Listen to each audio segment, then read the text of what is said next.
So now we're going to be looking at the events and ideas that emerged that are going to lay the groundwork for World War II. So here are the terms. As always, make sure you write them down. The interwar era, those years between World War I and World War II, can be seen as a lost opportunity for democratic states to build a strong, peaceful, stable world. Their failure to stop aggression pushed Europe towards another war. Some of the general factors pointing to this breakdown were the rise of fascism and Nazism, both political movements based on political violence, war, and conquest. The Great Depression. This just aggravated the economic and political crisis. In the 1930s, domestic issues preoccupied the attention of the United States, France, and Britain, and it made them all less able and less willing to take a stance against aggressive states. The failure of Britain and France to develop an effective strategy to defend the Versailles Treaty. There's the failure of the League of Nations. It failed in its principal mission to stop aggression and maintain peace and justice. The new post-World War I political map of large multi-ethnic empires collapsed and new smaller states emerged. Now there's turbulence because of border disputes and ethnic minority problems, and this turbulence just eroded all the stability, and it created a power vacuum that could be exploited.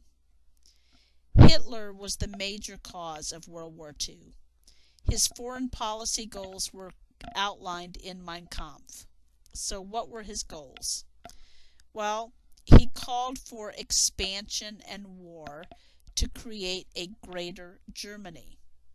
So what is a greater Germany? Well, it's Germany plus large parts of other countries. All those places where Germans are living.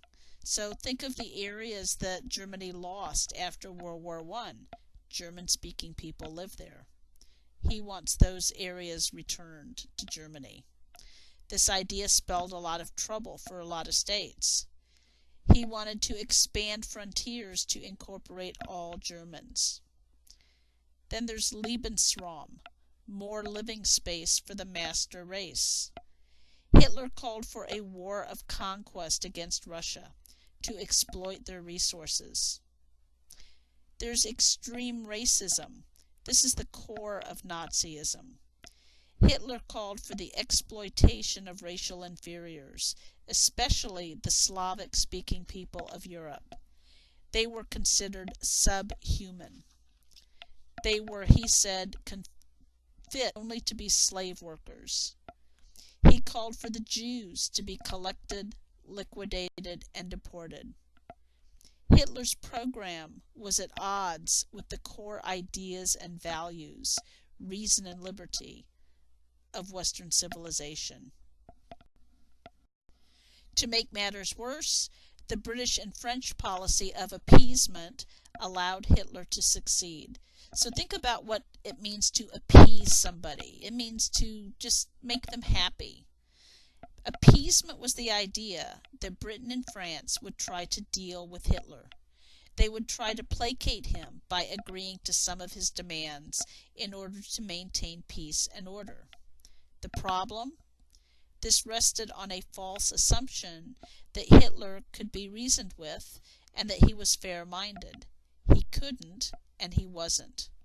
The result? Every concession Hitler won made him more reckless and committed to achieving his goals.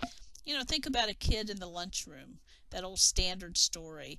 There's a bully who comes and demands his lunch and his lunch money. So he gives it to him, thinking, okay, I'll give it to him and he'll leave me alone. Is that the end of it? No, because the bully saw he could get away with it.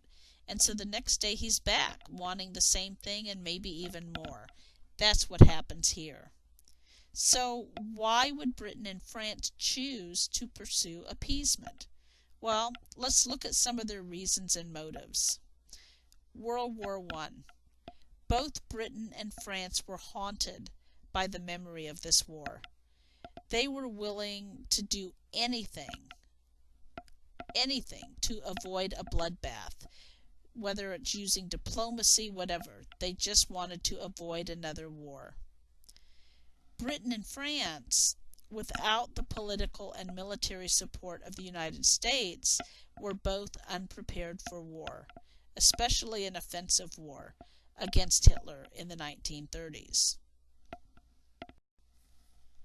The French army built the Maginot Line. This was built throughout the 1930s, starting around 1930, and it was a fortified line of military installations and weaponry installations all along the French-Belgian border.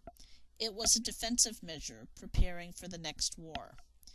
And this is an example of France, which had the technology, not having an offensive strategy. They're just focused on defense. So Britain and France, as I said, were haunted by the memory of World War I, were willing to do anything to prevent it, thus appeasement. Britain and France are just not ready to fight a war. I talked a moment ago about the Maginot Line, how France actually had the capability militarily, but did not want to use it. Britain was focused on other things, colonial issues, overseas issues, its empire. They're focused more on that than European affairs during the interwar period. And some actually argued that Germany did have a point regarding territorial borders and reparations. They felt that Britain should work with Germany to revise some of the more severe sections of the Versailles Treaty. And then there's the idea, better Hitler than Stalin. So many people were afraid of communism that Hitler's Nazism didn't seem so bad. So many feared communism more than they feared Hitler's Nazism. Nazi Germany could still be a potential fortress or shield to prevent Stalin's expansion of communism. The last thing on Stalin's mind, though, was expansion. Britain and France just didn't realize that. The best solution for Britain and France was for Hitler and Stalin to go to war against each other. And so Britain and France both pushed Stalin away. Well, given Hitler's goals and the appeasement policy of Britain and France, the road to war became clear. And an initial series of strikes and moves by Mussolini and Hitler met very little resistance. And in the end, appeasement failed. In March 1935, in complete violation of the Versailles Treaty, Germany announced plans to rearm and reintroduce the draft, rebuild the army.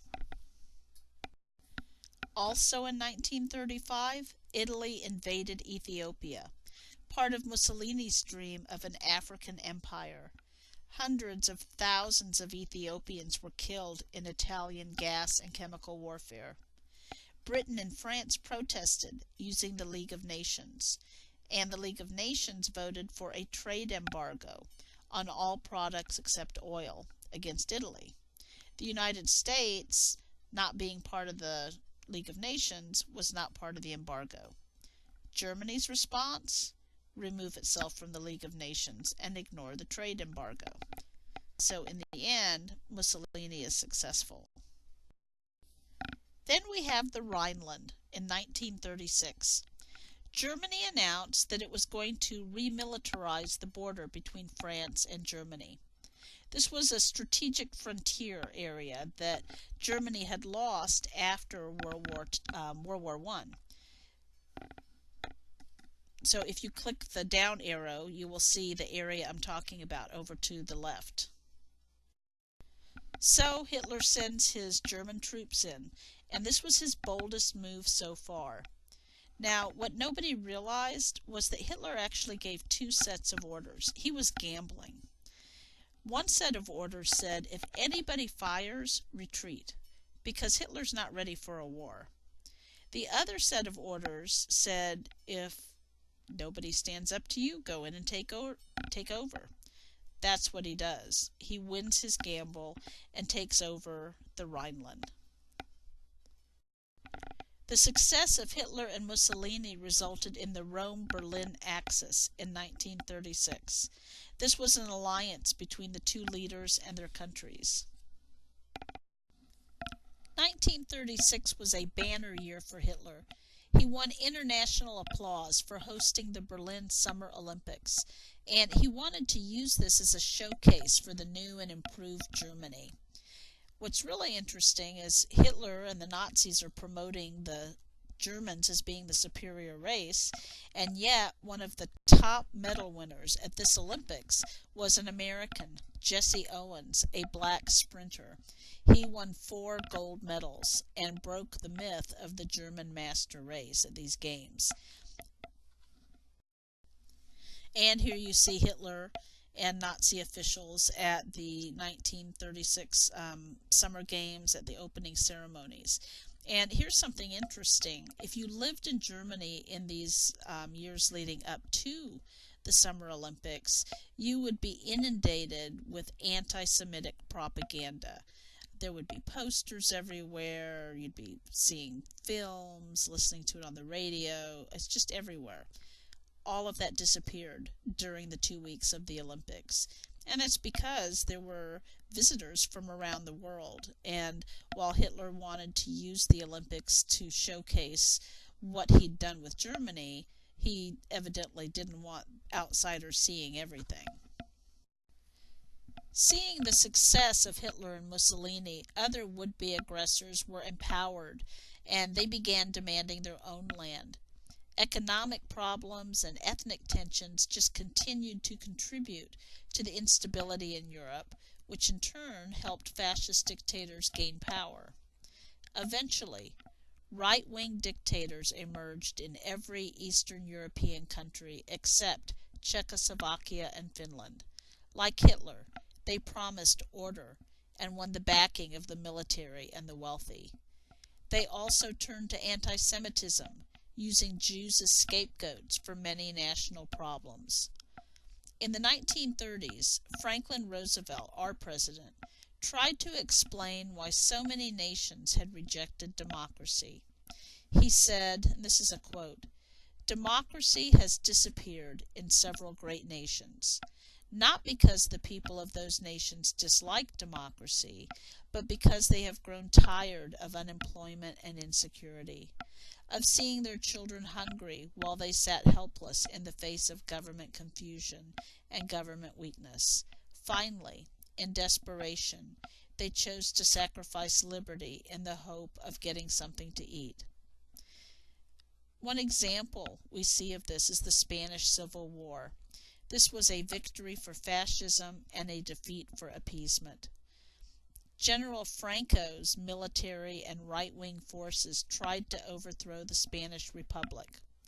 Hitler and Mussolini sent planes, money, and other assistance. In the end, Franco won, and a military dictatorship replaced the Spanish Republic. Britain and France, because of their policy of appeasement, refrained from direct intervention in the Civil War. So the Civil War went on for 3 years, and in the end, they become a fascist nation, or led by a fascist dictator. Stalin, interestingly enough, did try to help fight against the fascists, as did writers and artists from around the world, including Ernest Hemingway. But in the end, as I said, the fascists won and established a government. And here you see a timeline of the 30s up to the point at which we're talking. So you see, as we've already talked about, Hitler becomes chancellor. Germany leaves the League of Nations. Germany also signs a non-aggression treaty with Poland, which means that they are allies, that Germany will not attack Poland. Germany resumes conscription, that means the draft is introduced once again, and signs a naval treaty with Britain. And then finally, as we discussed, Germany occupies the Rhineland. The low point of appeasement was 1938. During this year, Hitler began to realize his fantasy of a greater Germany. In the spring of 1938, Hitler summoned the Austrian leader and told him there's going to be an Anschluss, and he just better get used to it. And this refers to Austria being incorporated into Germany. The Chancellor went home, appointed Nazis, and called for a vote. Hitler threatened to invade, and the Austrian government collapsed. And so Hitler moves in, and by March of 1938, the Anschluss was a done deal. And this was yet another violation of the Versailles Treaty. So if any of you have ever seen The Sound of Music, you'll notice the Nazi presence there in that movie. And the very end, or near the end, when the family is at the music festival and they end up escaping. This is what's happening during this time. It's when the Nazis have come in and taken over. And many Austrians welcomed them, but there were also those who did not. They wanted their independence and didn't want to have anything to do with the Nazis. And so that's what you see happening in The Sound of Music. You see, this captain in the army being forced to serve under the Nazis and rejecting that path. Next, Hitler focused on the Sudetenland. This was a territory that ran on the border of Germany and Czechoslovakia. It was an area that Germany had lost after World War I. Now it's part of Czechoslovakia. But it's a land that was largely inhabited by Germans. It had great resources and fortifications. Without the Sudetenland, Czechoslovakia would be defenseless. Hitler threatened force against the Czechoslovakians if Sudeten Germans were not given autonomy. He used national self-determination as his reason for taking over the Sudetenland. Remember Woodrow Wilson's idea of self-determination. People should be able to choose their own form of government. So what Hitler's basically saying is, hey, there's all these German-speaking people there. They don't want to be part of Czechoslovakia. They would rather be part of Germany if given the choice. Neville Chamberlain was the British Prime Minister, and he convinced France and Czechoslovakia to agree to Hitler's request of giving those Germans living in the Sudetenland autonomy, because he's trying to keep the peace. So this is another example of appeasement. The problem was, now Hitler upped the demands. Now he doesn't just want to give those German-speaking people autonomy. He wants outright annexation. He wants the Sudetenland. And so the Munich Conference is held, in which Hitler meets with Neville Chamberlain and a French representative. And this is in September of 1938. And many people consider this to be the rock-bottom low point of appeasement. Meeting in Munich, the German, French, and British delegates end up agreeing that Hitler can annex the Sudetenland, even though France had a mutual aid treaty with Czechoslovakia. But they did this to avoid a larger war. Now, interestingly enough, no one from Czechoslovakia was present. The agreement promised that Germany, France, and England would protect what was left of Czechoslovakia. Chamberlain was convinced that he had just averted a war, and he returned home proclaiming that we will have peace in our time, because he was convinced that he had done this. What he didn't know was that even as he was leaving Munich, Hitler was preparing for war. He was giving secret orders to be prepared for war within a year's time. And interestingly, or actually ironically, Chamberlain later wrote about Hitler and said how, this man doesn't want war, all he wants is peace, even as those secret orders were being given. Well, after the Munich conference, Winston Churchill got up in Parliament, and he called Munich a disaster of the first magnitude. Those are his words. He said Britain and France had just sold out a fellow democracy, and now all of Eastern Europe stood open to Nazi attack. The Munich Agreement is seen as a diplomatic defeat and a moral catastrophe, and in the end, it prevented nothing, because Hitler was not satisfied and ended up gobbling up all of Czechoslovakia. What he showed was that when no one is opposing you, it's easy to continue. In March of 1939, German troops invaded Czechoslovakia and occupied the capital, the city of Prague. This ended the independence of the Czech Republic, or the Czech democracy, and it marked the first clear signal that Hitler's goals went beyond just those areas with Germans. Because up to this point, what he's been saying is, well, there's all those German-speaking people there. They want to be part of Germany. But now he's taking control of an entire country filled with non-Germans.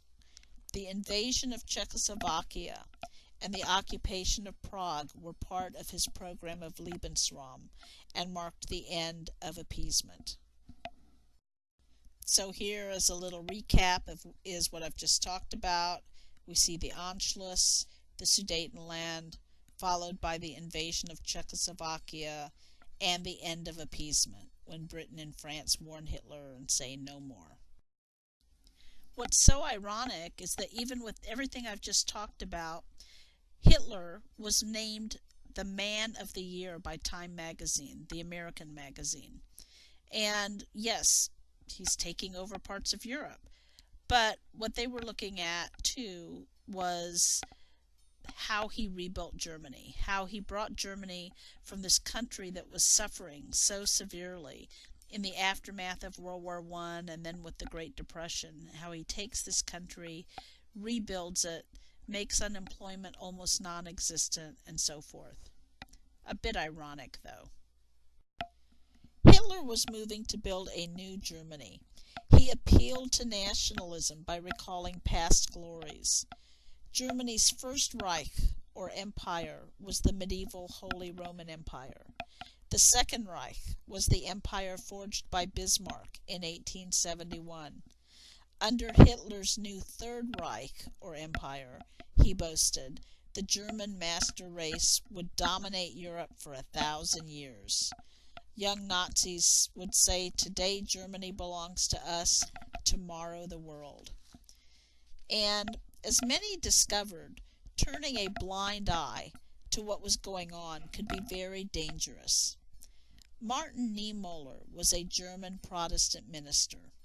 He was jailed for trying to help Jews. He later commented on the results of not speaking out against Nazism.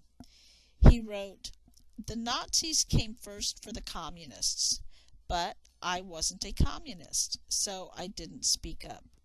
Then they came for the Jews, but I wasn't a Jew, so I didn't speak up.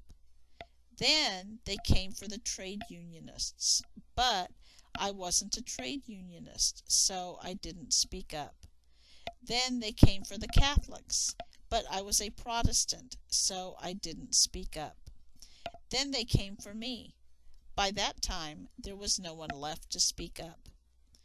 And so, finally, Britain and France decide that they need to speak up, and they pledge to thwart Nazi aggression. Throughout the 1930s, we see a pattern. We see challenges to peace following this pattern. You got dictators taking aggressive action. They're met only with verbal protests and pleas for peace from the Democrats, because everyone's so afraid of starting a war. Mussolini and Hitler viewed that desire for peace as a weakness, and they responded with new acts of aggression. With hindsight, we can see the shortcomings of the democracy's policies, but these policies were actually the product of long and careful deliberation. People at the time strongly believed that they would work. A lot of factors contributed to World War II. Today, historians often see the war as an effort to revise the 1919 peace settlement. The Versailles Treaty had divided Europe into two camps, those that were satisfied with its terms and those who were not. Since 1939, people have debated issues such as why the Western democracies failed to respond forcefully to the Nazi threat, whether they could have stopped Hitler if they had responded. They were so afraid of war that the democracies hoped that diplomacy and compromise would right the old wrongs and prevent further aggression. They were distracted by political and economic problems at home and often misread Hitler's intentions, like Chamberlain, who met with him in Munich. A few people warned of the danger, like Winston Churchill, but most regarded or disregarded even Hitler's declared goals in Mein Kampf. So it's really ironic because a decade and a half before the war begins, when Mein Kampf was published, it laid out all of his plans and policies for the war itself and for the Holocaust. A lot of historians today think that Hitler might have been stopped in 1936, before Germany was fully rearmed. If Britain and France had taken military action then, they argue, Hitler would have had to retreat. But the French and the British were unwilling to risk war. The experience of World War I and the awareness of the destructive power of modern technology made the idea of renewed fighting unbearable. And unfortunately, when war did come, it proved to be even more horrendous than anyone could have imagined. And so again, you see the timeline of the 30s, and as we move into August of 1939, Hitler signs a non-aggression treaty with Stalin in the USSR. So you've got these two leaders pledging that they and their countries will be allies. They will not attack the other. And this non-aggression treaty was to last for 10 years. So how do we get to war? Well, on September 1st of 1939, Germany invaded Poland. This is what starts the war. Here you see the image from Time magazine. Britain and France declare war on Germany 2 days after the invasion began, on September 3rd of 1939. And within a month, the Polish government collapsed and Poland is under Nazi control. And we end up with World War II.